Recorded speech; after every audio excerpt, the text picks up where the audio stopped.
Ni tanto. Ahí están mirando la primera imagen del repaso. Así que lo que vamos a hacer es que voy a repasar un poco los puntos más importantes de la semana pasada para que tomemos un poco ¿verdad? El hilo de la conversación. Pero como quiero tocar, si Dios permite, tocar 3 textos bíblicos del Nuevo Testamento, quiero que podamos compartir pues nada, yo tratando de buscar una forma sencilla, pero a la vez que fuera completa para que pudiéramos mirar unos textos en los que Jesús ora y que viéramos 3 oraciones. Realmente hice una selección de 5, yo espero poder trabajar 3 hoy y posiblemente si nos da tiempo, si logro 3 hoy, hacemos 3 el próximo miércoles. Si no logro 3 hoy, pues hacemos 2 el próximo miércoles. La idea es que veamos a Jesús como orante, como el que ora, y veamos cómo es que Él se acerca a la oración. Así que un poco eso es lo que vamos a ver. En el día anterior, el miércoles pasado, tuvimos la oportunidad de mirar cómo es que el pueblo judío ora, ¿verdad? Cómo es que el que es parte de esa religión que nos da un poco de base para la fe cristiana, ¿verdad? Que nace de ahí, de una rama. En Jesús nació dentro de esa realidad de su pueblo, de su religiosidad, y un poco para que tuviéramos una idea de cuál era la forma que él aprendió desde niño a orar. Y hicimos varios apuntes. Dijimos que tanto en el templo como en las sinagogas como en las casas se hacía la oración, que la oración acompañaba tanto el culto en el templo, la experiencia de los sacrificios, las fiestas especiales que se celebraban, las enramadas, todas esas fiestas que celebra el pueblo judío, y en la experiencia del sábado. Así que cada sábado también la oración entra dentro de esa experiencia de recordación que es la experiencia del sábado. Y que es continua. Se ora a la primera hora de la mañana, que yo no sabía, pero ellos determinan que es las 6 de la mañana, a la tercera hora, que sería las 9 de la mañana, a la sexta, que sería el mediodía, y a la novena, que sería creo que es así que se cuenta, yo no sé, pero más o menos la idea es, no sé si estoy correcta, pero la idea es que ellos van orando cada 3 horas, ¿verdad? Hacen unos momentos diarios para orar, y cada una de esas experiencias de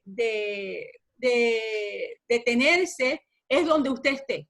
Si usted andaba en la calle y llegó el momento de la oración, en ese momento se hace la oración. Por eso la oración en ocasiones se vuelve pública, porque lo toma usted en el lugar donde usted está. Hablábamos de que es participativa, y les recuerdo que estábamos hablando de la idea de que en el inicio, en el templo, en el primer templo que Salomón construye, la experiencia era que el sacerdote y el levita eran los que trabajaban la experiencia, ¿verdad? Y guiaban al pueblo en la oración, y que la gente participaba hasta con esa expresión que nosotros usamos, ¿verdad? Que es el amén, el aleluya, esas expresiones se participaban. Que luego se parte, de luego que el templo es destruido y la gente va al exilio, empieza a reunirse en casas, en espacios de hogar. Y luego de ahí nace la sinagoga, el espacio de la sinagoga como espacio de estudio de la palabra y como espacio de oración.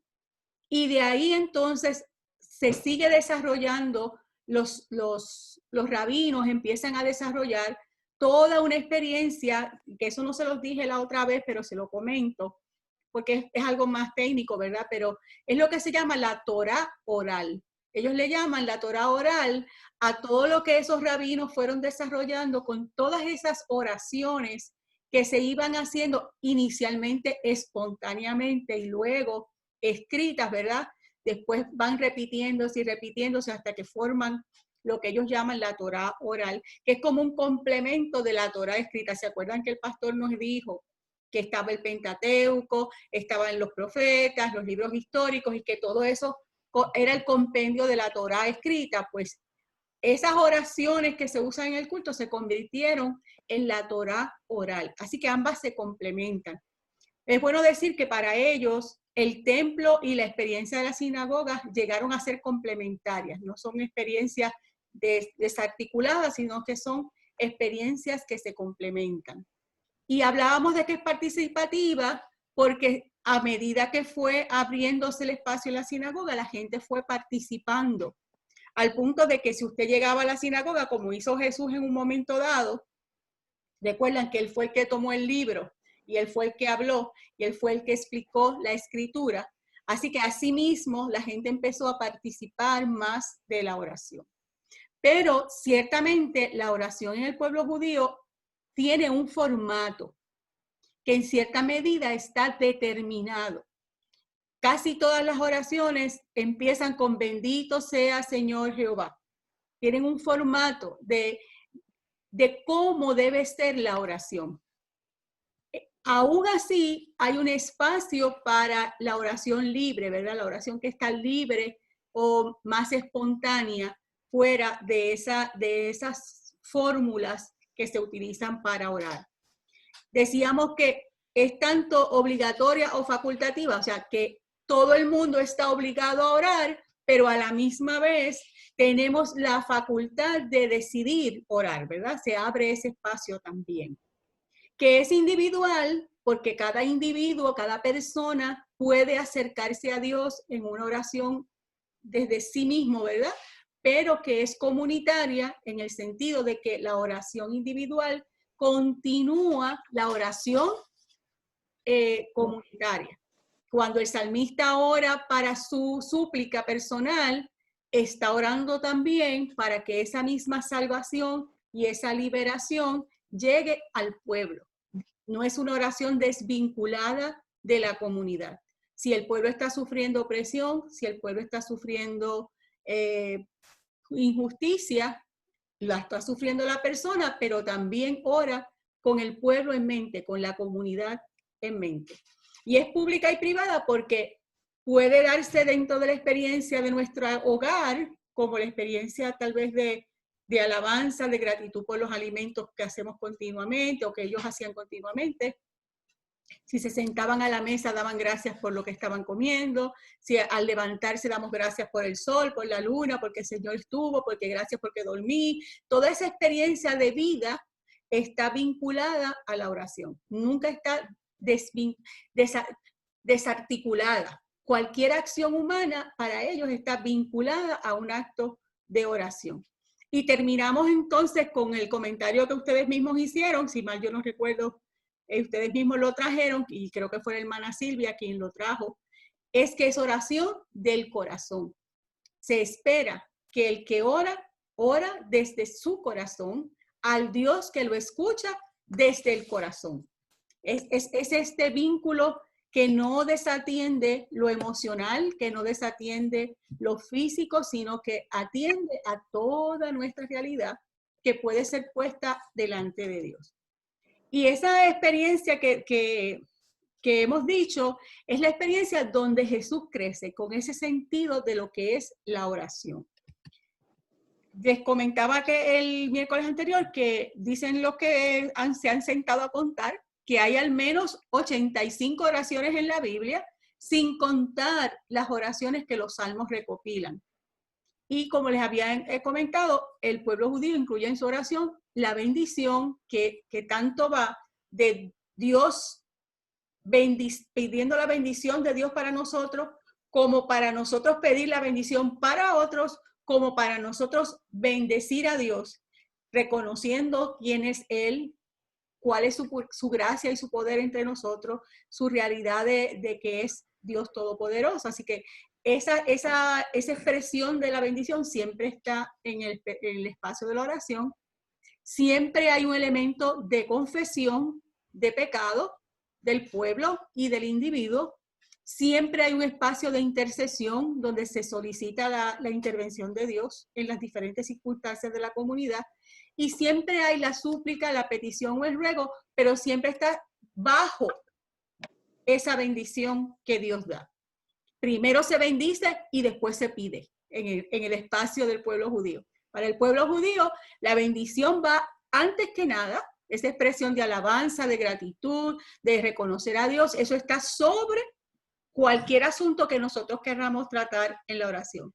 Generalmente en la oración de la mañana se hace así, se hace esa bendición, luego se dan las gracias, se hace acción de gracias, se hace reconocimiento de Dios, se alaba a Dios y luego se confiesa, y luego se intercede, y luego se suplica si hay algo que nos preocupa o que tenemos en nuestro corazón, ver alguna súplica, sea individual o sea colectivo. Hasta ahí. ¿Lo vieron? ¿Les suena? ¿Les hizo clic, verdad? Todo lo que un poco tratamos de traer el miércoles pasado, pues más o menos traté de resumirles para que lo tengan, ¿verdad? Más cerquita. Hoy a mí me gustaría poder dialogar con ustedes de cómo Jesús ora. Y entonces me di a la tarea de buscar, ayudada con un libro que encontré en la biblioteca de la iglesia, sobre diferentes oraciones de la Biblia. Y allí encontré algunas de las oraciones que Jesús hizo. Y me pareció bien interesante poder sentarnos y mirar las oraciones que Jesús hace. Y de ahí ver si nosotros, miren lo que hice, para que tengan una idea. Yo dije, bueno, ¿cómo yo puedo resumir las oraciones de Jesús? ¿Cómo puedo aprender de ellas? ¿Cómo puedo entenderlas? Pues se me ocurrió que podríamos ver el texto donde Jesús ora y mirar en qué contexto Jesús ora. ¿Qué está pasando en ese pasaje bíblico que Jesús tiene que hacer una oración? Luego que miremos el pasaje, la oración en específico que hace Jesús y podamos ver qué dice Jesús en su oración, por qué está orando, para qué está orando, y luego nosotros tratemos de entender qué sería el mensaje que Jesús nos quiere comunicar por medio de esa oración. Así que los voy a invitar a buscar si tienen una Biblia a mano y si no lo leen de la pantalla, pero sí les voy a invitar a mirar dos textos bíblicos que se encuentran, uno en Mateo y otro en Lucas. Es la misma oración, es el mismo evento, contado por Mateo y contado por Lucas. Y quiero que, yo no sé si, lo voy a leer para que no sea complicado, ¿verdad? Pero el pasaje de Mateo que voy a trabajar dice, en aquel tiempo Jesús dijo, te alabo, Padre, Señor del cielo y de la tierra, porque has mostrado a los sencillos las cosas que escondiste de los sabios y entendidos. Y dice en Lucas, en aquel momento Jesús, lleno de alegría por el Espíritu Santo, dijo, te alabo, Padre, Señor del cielo y de la tierra, porque has mostrado a los sencillos las cosas que escondiste a los sabios y entendidos. Sí, Padre, porque así lo has querido. Y no sé por qué en el de Mateo sí se supone que diga, creo que me lo salté, sí, Padre, porque así lo has querido. En ambos se repite la misma frase. Parece que no pasó al PowerPoint. Pero nada, ambas oraciones terminan diciendo lo mismo. Si ven en Mateo, termina igual, en el verso 26. Sí, Padre, porque así lo has querido. ¿Ok? Ese es el pasaje. Esta es la oración que hace Jesús. ¿Alguien tiene una idea de qué estaba pasando que Jesús hizo esa oración? Vamos a ver en el capítulo 11 de Mateo, en el capítulo 10 y en el capítulo 12 de Mateo. Vamos a mirar atrás y adelante a ver qué está pasando en ese momento que Jesús ora. Si ustedes tienen su Biblia, mire el capítulo 10 así por encimita, que habla de que Jesús escoge a sus discípulos, Jesús instruye y envía a los apóstoles, habla de las persecuciones, habla de hablar sin temor el evangelio, habla de reconocer a Jesús entre los hombres, habla de que Jesús es causa de división y habla en el capítulo 11 de los enviados de Juan el Bautista. Si mira en el capítulo 11, en el verso número 1, dice que cuando Jesús terminó de dar instrucciones a sus 12 discípulos, se fue de allí a enseñar y anunciar el mensaje en los pueblos de aquella región. Y dice el verso 2, Juan estaba en la cárcel, tuvo noticias de lo que Cristo estaba haciendo y envió a algunos de sus seguidores a que le preguntaran si de veras él era el que había de venir o si debían esperar a otro. Yo hice un pequeño resumen de lo que hay en ese contexto del capítulo 11 básicamente y un poco del capítulo 12 para que tengan una idea de por qué Jesús hace esta oración.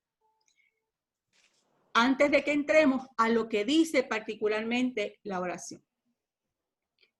Jesús recibe la pregunta de los enviados de Juan el Bautista que le están diciendo, Juan le pregunta si él es el que ha de venir o si deben esperar a otro.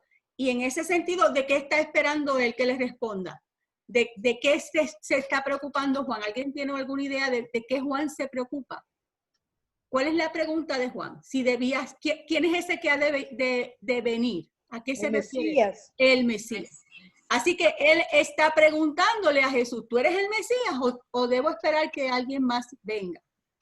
Entonces Jesús habla a esos seguidores de Juan que llegan a preguntar, porque Juan está en la cárcel, le pregunta, bueno, le dice, los ciegos oyen, los ciegos oyen, no, los ciegos ven. Los ciegos todavía ven. Los ciegos ven.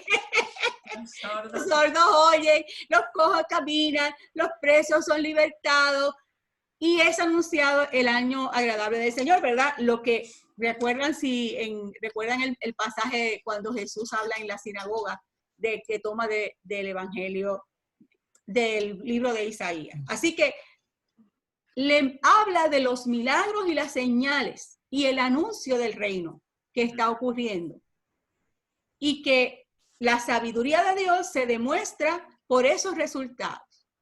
Ahí continúa en ese capítulo 11.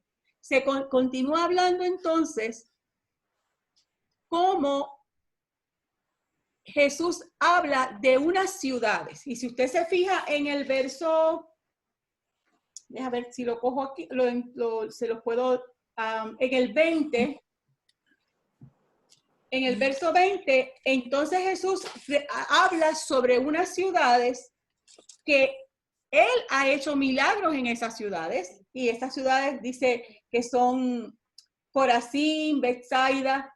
Y dice que en esas ciudades, en Cafarnaúm, él ha hecho un montón de milagros, ha demostrado la presencia de Dios a través de los milagros, de la señal del milagro, pero que estas ciudades no se han vuelto a Dios y que él dice, y las ciudades de Tiro y Sidón, haciendo alusión a ciudades paganas que rodeaban Galilea, dice, si en Tiro y Sidón, que son ciudades de Galilea que son paganas, cerca de Galilea, que son paganas, se hubiesen hecho los milagros que yo he hecho en estas ciudades de Galilea, ellos hubiesen creído. Pero ustedes que son de Galilea, que son judíos, que saben del Dios viviente, no han creído ante las señales y los milagros que yo he hecho. Y entonces dice que estas ciudades, sí, en algún momento, si hubiesen visto estos milagros, pudieron haber creído. Y es en medio de esa contrariedad, ¿verdad? De que Jesús anuncia el mensaje ante las ciudades de Galilea, hace señales, milagros en esas ciudades, pero que ellos no reconocen a Jesús como Hijo de Dios, como el enviado, como el Mesías. Y en medio de esa contradicción, y yo diría un poco más, en medio de esa decepción de que él anuncia el mensaje y la gente no, la ciudad, ¿verdad? La gente no responde, es que surge esta oración.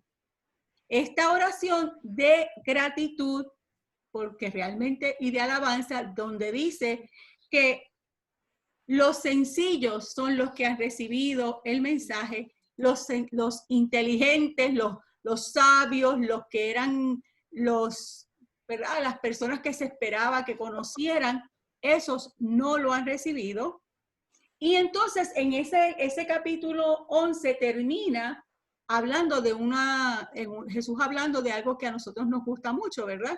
Que dice que su yugo es fácil y ligera su carga. Le dice, para ustedes que son sencillos, que han elegido, se han vuelto a Dios, vengan, descansen, porque mi yugo es fácil y ligera mi carga. Más o menos ese es el contexto donde está la oración de Jesús.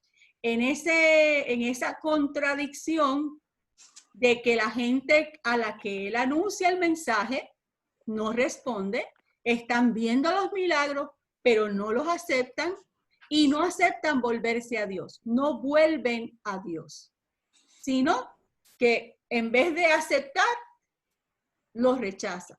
Y aquellos que supuestamente deberían aceptarle porque le conocen, porque han oído de Dios, son los que los rechazan. Más o menos ese es el contexto. No sé si tienen alguna pregunta de dónde está ese pasaje, de algo que les inquiete, algo que quieran comentar. Si no, seguimos. ¿Tú quieres decir algo, pastor? No, está bien. Algo que quieran comentar, pues sigo para que veamos entonces unas preguntas. Vamos a mirar estas preguntas. Vamos a ver entonces el texto. Ese pedacito que sacamos de la oración. Y vuelvo y repito la oración que hace Jesús. Dice, en aquel tiempo Jesús dijo, te alabo, Padre, Señor del cielo y de la tierra, porque has mostrado a los sencillos las cosas que escondiste de los sabios y entendidos. Sí, Padre, porque así lo has querido. Esa es la oración de Jesús. ¿A quién ora Jesús? Al Padre. Al Padre. Así que una de las cosas más importantes que esa oración de Jesús trae es que Jesús ora al Padre. Ya no es a un Dios lejano, no está hablándole a Dios de lejos, sino al Dios de la familiaridad, al Dios de la casa, al Dios cercano. Así que una de las cosas que a mí más me gusta de cómo Jesús ora es que Jesús se refiere a Dios como Padre. Él ora a Dios el Padre. Y eso establece una relación de familiaridad, de comunión, ¿verdad? De cercanía con Dios. Vamos a mirar cómo ora Jesús. ¿Cómo es esa oración? A mí me gusta porque Lucas lo dice de una manera muy particular. Dice, y Jesús lleno de alegría, y de alegría del Espíritu Santo. ¿Cómo es esa oración de Jesús? Es alabanza. Es una alabanza, es gozosa. Es una oración llena de una expresión de gozo, de alegría. Es una alabanza. Y como ya hemos visto, esa es una de las formas en que el pueblo de Israel oraba, ¿verdad? Pero en esta expresión de Jesús hay una expresión de alabanza. ¿Frente a qué situación o a cuál situación Jesús ora? Ponle ¿le doy? Ok. ¿Frente a qué situación? ¿Qué está ocurriendo de lo que vimos ahorita de este contexto donde está el texto? ¿Qué está sucediendo que Jesús levanta esa oración? Yo lo que pienso es que en ese momento, pues, los judíos tenían otra idea de cuál era el Mesías. Entonces, en ese sentido, lo veían a él una persona humilde y eso no era lo que ellos esperaban. Eso no era la espera que había. Claro, y los otros pueblos no tenían la misma idea que tenían los judíos de un Mesías. Entonces, por eso fue mucho aceptado de una manera más contundente, diría yo, ¿no? Y en este sentido, pues Jesús está un poco frustrado, sabiendo que ellos esperaban al Mesías y ven todo lo que ha hecho. Sin embargo, la idea que ellos tenían del Mesías no la pudo cambiar. No, exactamente. Así que hay un poco de frustración. El momento es un momento de frustración porque a los que le he anunciado el mensaje, que conocen, que saben de Dios, no pueden reconocerme, diría Jesús, ¿verdad? No pueden reconocer al Mesías, no me reconocen como enviado, no me reconocen. Aún Juan envía a sus discípulos, ¿verdad? A preguntarle a Jesús, ¿tú eres o hay que esperar a otro?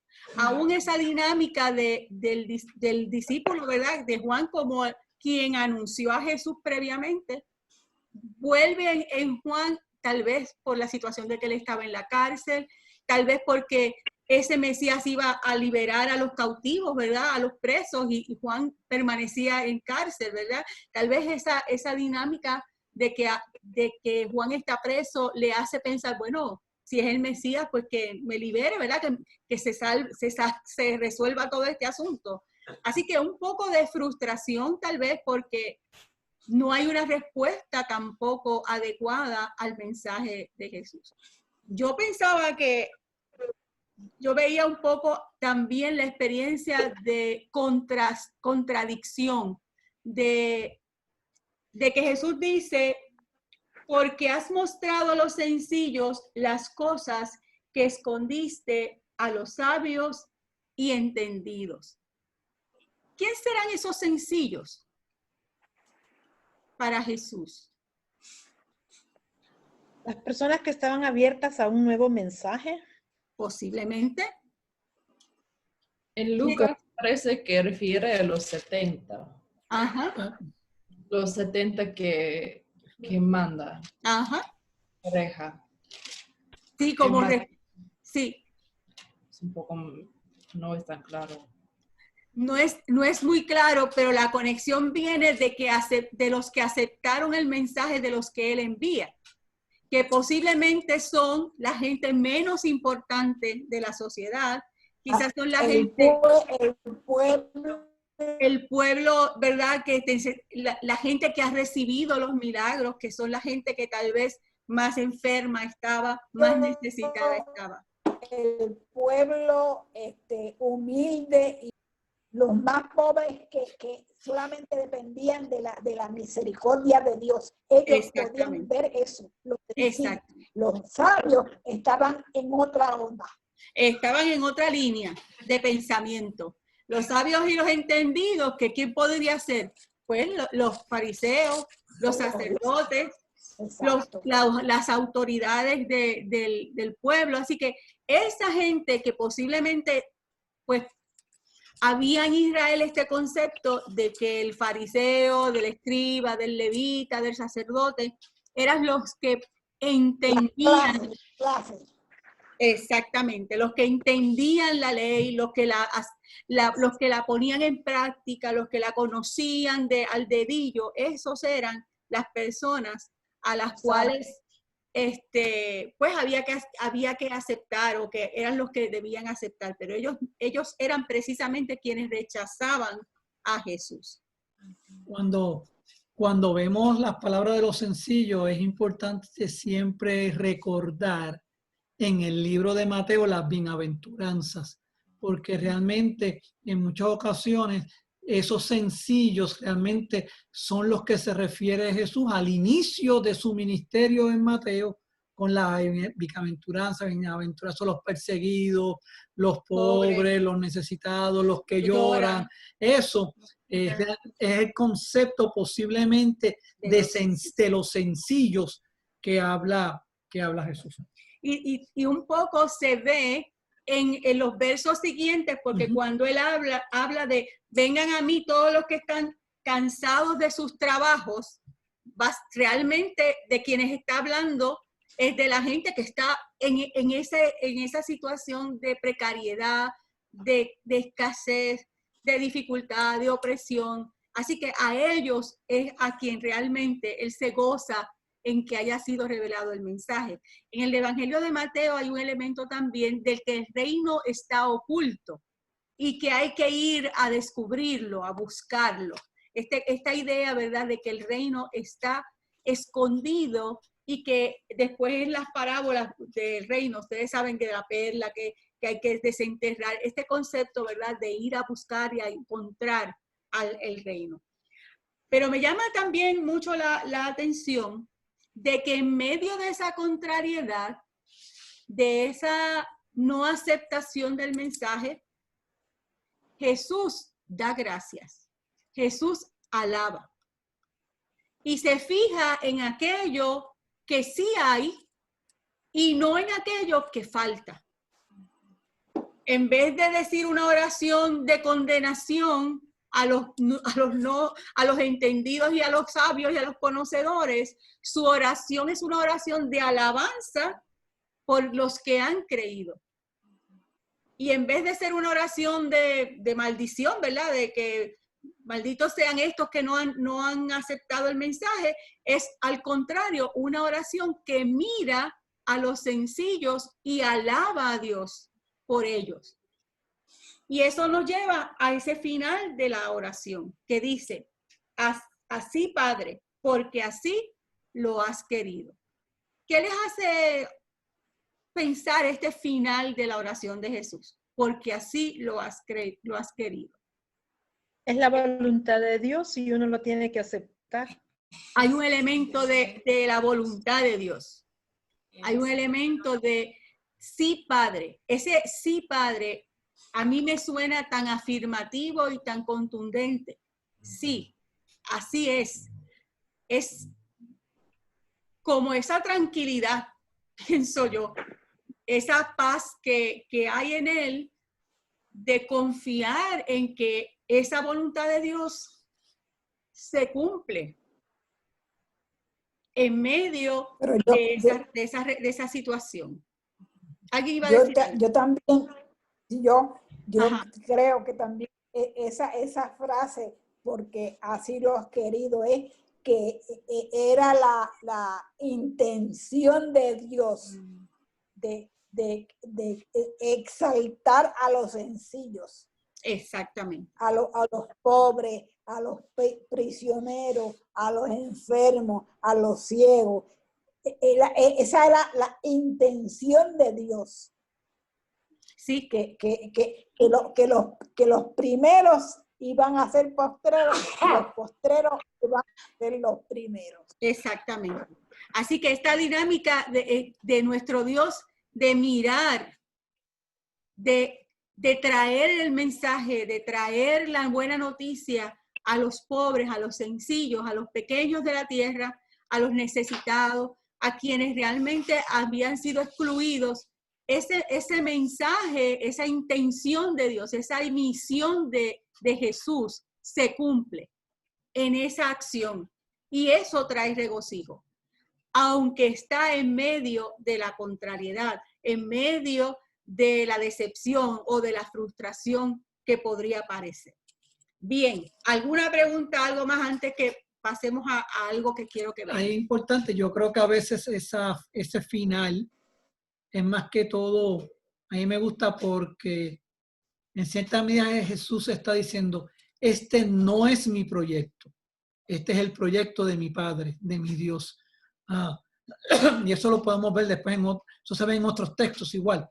La idea de que Jesús antepone antepone el proyecto de Dios, es el proyecto de Dios, no es el mío, sino es lo que tú has querido y así debe ser. Les invito entonces que veamos, déjame ver si esto, yo no sé si, aquí es que yo lo doy aquí, acá, ok, que vean algunas cosas que yo aprendí sobre esta oración. Algunas frases que yo pude descubrir mirando esta oración, meditando en esta oración de Jesús. La primera que yo descubrí es que oramos a Dios desde una relación de familiaridad con Dios, de Dios como Padre. Esta oración de Jesús me enseña a mí que yo puedo orar a Dios desde el concepto de que Dios es Padre. Y Padre en el sentido, Padre, un poco padre y madre, ¿verdad? Porque recoge esta experiencia de familiaridad, de apertura, de confianza, de extensión, ¿verdad? De que puedo ir, de libertad para acercarme. Así que eso es una de las primeras cosas que a mí me habló esta oración de Jesús. Y me dice también esta oración de Jesús que en la decepción y en la contradicción, en la frustración, cabe la oración. Yo como ser humano, como cristiana, hay momentos en que cuando me decepciona la incapacidad de que el reino alcance a todos, ¿verdad? A veces nosotros sentimos que la sociedad debe responder de otra manera, que la gente no responde al mensaje, nos sentimos decepcionados y frustrados porque llevamos la palabra pero no llega a la persona o la persona no la acepta. Ahí es momento también de oración. Pero ante esos fracasos aparentes, mi oración debe iniciarse con la alabanza. Con la alabanza que reconoce lo que Dios hace frente a lo que me frustra, frente a lo que no está, frente a lo que no tengo. ¿Por qué no descubrir lo que Dios ha dado ya? Lo que Dios ha hecho ya. Y eso es una invitación para orar desde la alabanza, aun cuando la frustración y el fracaso aparecen. Y eso me parece que para mí fue una lección. Y siempre, Wanda, dígalo. Yo creo que lo que parece fracaso para nosotros puede parecer fracaso, pero para Jesús no lo fue. Exacto. Porque él lo dice aquí, Padre, porque a ti te agradó. Porque como dije anteriormente, era la intención de Dios era que esa palabra, que esa esperanza, que ese ánimo, esa sanidad llegara a los más pobres y los más necesitados. Por eso no era una oración de fracaso, sino de victoria. De victoria, de alabanza, ¿verdad? De gratitud, de un espacio de gozo, de alegría. La disponibilidad y la aceptación de la voluntad de Dios en nuestras vidas es otra cosa que uno descubre en esa oración. ¿En qué medida oramos reconociendo y aceptando la voluntad de Dios? Esa misión que Dios tiene para la humanidad, ese moverse de Dios hacia la gracia, que cada ser humano alcance esa gracia y que cada ser humano pueda responder afirmativamente a ese llamado, a ese reconocimiento de Dios. Eso me mueve a orar desde ahí, desde reconocer, como decía Miriam, ese Dios que se ocupa del que queda atrás, del que está quedando fuera, del que está excluido.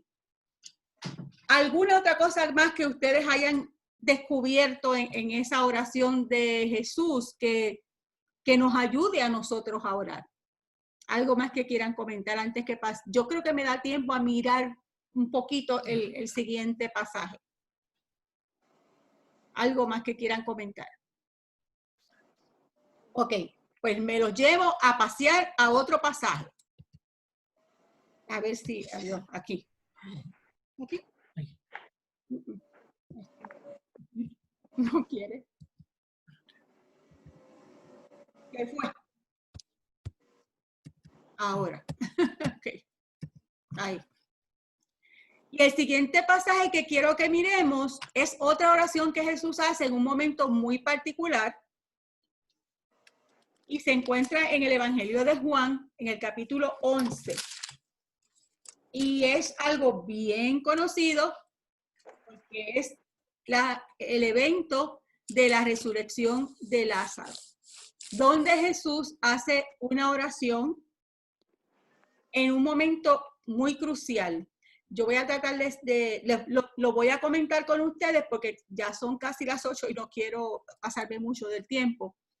Pero dice en el verso 41, que es el verso 41 y 42, que recoge la oración de Jesús frente a la tumba de Lázaro. Dice Jesús en su oración: Padre, te doy gracias porque me has escuchado.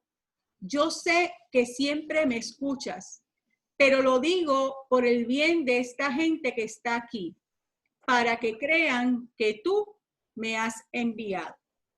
Repito, Padre, te doy gracias porque me has escuchado. Yo sé que siempre me escuchas, pero lo digo por el bien de esta gente que está aquí, para que crean que tú me has enviado. Y hacemos el mismo ejercicio. Veamos un poquito del contexto rapidito, pásalo, okay, ahí, que dice que Jesús está lejos de Judea cuando las hermanas de Lázaro envían a unos mensajeros a decirle a Jesús que su amigo está enfermo, que lo venga a ver. Jesús retrasa su salida de donde se encuentra, está lejos de Judea, está anunciando el mensaje en otros lugares y se retrasa. Todo el pasaje gira en principio sobre este asunto de que Jesús se retrasa y de hecho él dice que a ver dónde es que dice, vamos otra vez a Judea, y entonces los discípulos le dicen, pero maestro, allá te trataron de matar a pedradas, tú quieres volver para allá, le dicen los discípulos, te van a matar cuando llegues allí. Y él le dice, bueno, no es cierto que un día tiene 12 horas, que si uno anda y hace toda una explicación y dice, Lázaro está dormido y voy a despertarlo. Los discípulos piensan que como él estaba enfermo, pues se refiere a que lo va a ir a sanar cuando llegue, pero no sabían que Lázaro ya había muerto. Cuando Jesús llega a donde va de camino, va entrando cerca del lugar donde Lázaro está, cerca de la casa, sale nuestra amiga Marta y les reprocha, le pregunta, pero ¿por qué no viniste? Porque si tú hubieses estado aquí, él no hubiese muerto. Y surge toda esta conversación sobre la resurrección y la vida, que es hermosa. Yo le decía a Juan Ángel que este texto es una novela. Esto es una novela corta, cualquiera, porque todos los personajes, todo está ahí. Y ahí está nuestra amiga Marta diciéndole a Jesús toda la situación. Sí, yo sé que él va a resucitar en el día último. Y no, yo te he dicho que sí, que él va a resucitar, ya está vivo, toda la cosa, ¿verdad? Toda esta hermosa porción bíblica que nos habla de cómo hay vida para el que cree. ¿Cómo es esa vida? En ese proceso sale María corriendo a buscar a Jesús, y los que están con ella piensan que ella va para la tumba y se van detrás de ella, y María también le cuestiona a Jesús porque no viniste a tiempo. Y entonces de nuevo Jesús hace ese hincapié, no te he dicho que si crees verás la gloria de Dios, cuando llegan a la tumba y él manda a que muevan la piedra. Y entonces ella, ¿verdad? Se asusta y le dice esto de mira, hace 4 días que ella murió, y entonces él le dice, si crees verás la gloria de Dios. Y en ese momento, claro, me salté algo muy importante, y es que en medio de todo esa escena, que Jesús está frente a la tumba y están las hermanas llorando y está la gente llorando, viene este elemento del llanto de Jesús. Que a mí me encanta porque Juan lo pone tan claro, dice, y Jesús lloró. Y en medio de esa conmoción, de ese sentido de tristeza de todos, es que Jesús hace esta oración que, bueno, vamos a hablar de la oración. Déjenme contarles que después de la resurrección de Lázaro, está bien porque ya las conozco. Después de la resurrección de Lázaro, Jesús, si lo persiguieron antes para darle de pedradas, ahora se reúnen los jefes y los sacerdotes para decir que hay que eliminarlo, porque lo que ha hecho trae problemas.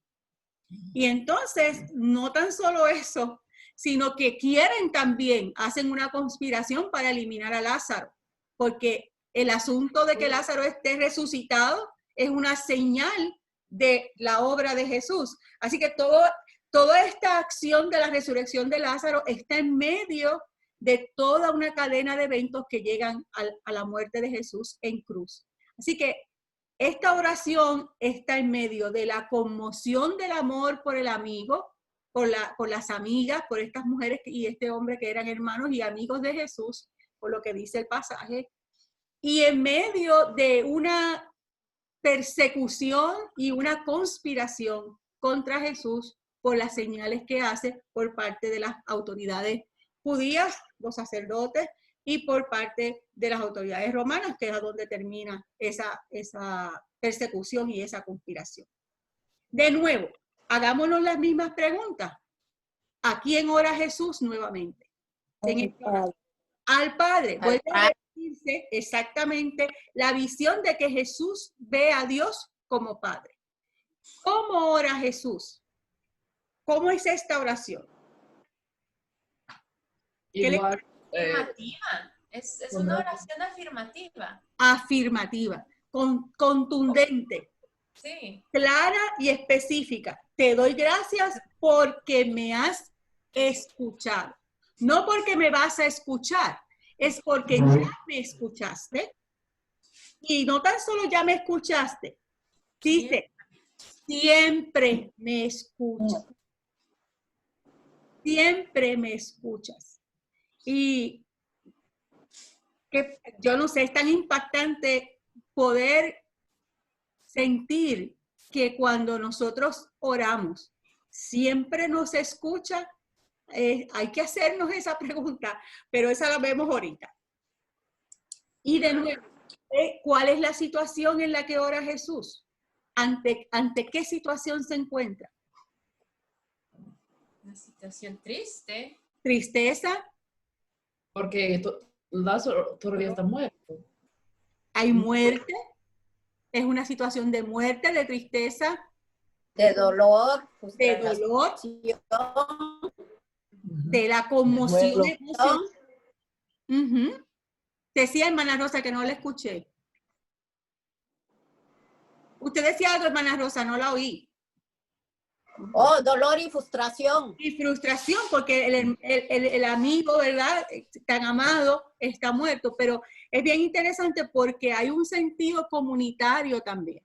Dice que Jesús, cuando vio, dice, a Jesús al ver llorar a María y a los judíos que habían llegado con ella, se conmovió profundamente y se estremeció. O sea que hay un movimiento emocional en todo su ser ante esa tristeza, ¿verdad?, de la pérdida del amigo. ¿Para qué ora Jesús? Para demostrarle a la gente, ¿no? Para comprobar de que Él ha sido enviado por Dios. Es interesante, ¿verdad? Cómo Él ora. Díganos. Para dar testimonio. Para dar testimonio. Eso a mí me impactó terriblemente. Jesús está orando para dar testimonio, para que otro crea, para hablar a través de esta oración, dar testimonio de lo que Dios hace, de la vida que Dios da. Y en ese concepto de la discusión de la resurrección y la vida, Jesús está orando y da testimonio de que Él es la vida, no tan solo de una forma figurativa o conceptual, sino de una manera real, palpable. Él es vida y resurrección. El que anda con Él descubre una vida, tiene vida y vida en abundancia. Así que esta idea de que da testimonio, me recordó cuando nosotros hacemos las experiencias de testimonio, decimos muchas veces, yo oré por esto y Dios lo proveyó, o Dios nos respondió de esta manera, o Dios obró de esta forma. Generalmente nuestra oración debería traducirse en un testimonio de lo que Dios hace. ¿Tú querías decir algo? No, está bien. Ok. Bueno, para mí lo que es interesante es que da el testimonio antes del milagro y da gracias a Dios antes de que haga el milagro. Antes de que ocurra el milagro. Fíjense qué confianza en esa voluntad de Dios, ese conocimiento de lo que Dios hace y ese estar en sintonía con la obra de Dios. O sea, que Dios obra, yo no sé si estoy correcta al decir que la obra es de Dios y Jesús está articulando esa acción de Dios en ese instante. No sé si estoy teológicamente correcta en decir que Dios está obrando y en Jesús se hace real esa obra de Dios. Se palpa, se percibe, se hace real, se hace concreta. Lo que Dios hace, Él lo hace posible a través de la acción de Jesús, ¿verdad? De su oración, porque es como una unidad completa entre el Padre y el Hijo actuando ante una situación de muerte y de desesperanza que están experimentando. Porque imagínense, estas dos mujeres se quedaban sin la posibilidad de un representante, de una ayuda. Sí. Quedan solas. Ahí no se habla de que ellas estuviesen casadas ni nada de eso. Aparentemente Lázaro es el sostén de esa familia. El que él muriera para ellas significaba todo un proceso de quedar a la merced de lo que pudieran ellas vivir o hacer para tener vida propia, ¿verdad? Y poder desarrollar su propia vida. Así que es una acción. Algunas cosas que yo vi en el pasaje y entonces las discutimos. Deja ver si... ok. De nuevo, oramos al Padre. De nuevo esta idea de que el Padre es a quien Jesús ora. Que oramos en gratitud y dando gracias por lo que Dios ha hecho, y eso no lo puse ahí, pero aún antes de verlo, aún antes de que esa acción de Dios se vea, damos gracias por esa realidad. Oramos confiados en la voluntad de Dios y oramos para testimonio de otros. ¿Qué les parecen esas ideas? ¿Qué les parecen? Yes. ¿Más o menos les hace sentido? Sí, lo interesante es para mí ese último y me imagino que hay una manera de los dos pueden caber juntos, pero esa parece en contradicción con lo que dice en el Sermón del Monte, cuando habla de cuando uno ora debe esconderse como en el closet, ¿verdad? Que nadie lo vea para no como alardear, fallentar de su religiosidad, de su piedad, de su fe, pero hacerlo como de corazón es hacerlo a escondidos. Entonces es otro tipo de oración, otro motivo. Entonces es interesante cómo esos dos contrastan. Parecen encontrar, pero me imagino que pueden. Fíjense que lo vamos a ver posiblemente en las próximas conversaciones que tengamos, es que cuando miremos las enseñanzas específicas que hace Jesús sobre la oración, esa es una de ellas, ¿verdad? De que ir a lo secreto, porque en lo secreto seremos recompensados, ¿verdad? Fíjense que el elemento de ese discurso está en contraponer al fariseo. ¿Se acuerdan que les decía que se oraba en público porque si a la hora que te tocaba orar estabas ahí? Pues el fariseo aprovechaba esa oportunidad para hacer una demostración de su santidad y de su, yo no sé ni cómo era, de su orgullo y su vanidad respecto a su relación con Dios.